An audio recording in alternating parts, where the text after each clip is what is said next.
Sí, jo crec que avui estem en un gran dia pel conjunt del municipi de Camprodon, però molt especialment per la colònia Estevanell. Era una obra, un repte important, complexa, perquè havíem de sumar moltes voluntats i finalment avui és una realitat. Jo crec que ha estat gràcies al concurs i la implicació de tots els veïns de la colònia, però també de les propietats, dels terrenys, de la Generalitat, de l'Ajuntament. Tot això ha fet possible doncs, que avui el que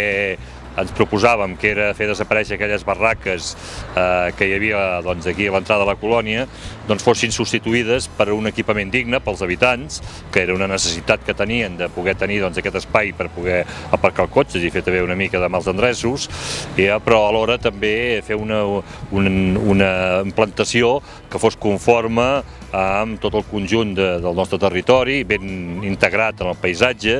i que donés aquesta qualitat de servei a tots els habitants de la colònia. Això dic, no ha estat una tasca senzilla, ha portat temps, però tots plegats em sembla que no hem afluixat, que ens ho hem cregut amb les possibilitats d'aquest conjunt de part del nostre municipi, del poble de la colònia Estevanell, i que per tant nosaltres ens hem de felicitar i hem de felicitar tots els veïns de que això avui sigui ja una realitat. Colònia Estevanell, doncs avui podem dir que és una porta que té una imatge nova en una de les seves zones, que és el que cal, que Camprodon tingui una porta maca, moderna, posada al dia i que no sigui un espai que la gent quan arribi a Camprodon digui home, això no és gaire maco. Jo penso que la vall de Camprodon és tan maca que no es pot permetre tenir una entrada, una porta que estigui malmesa.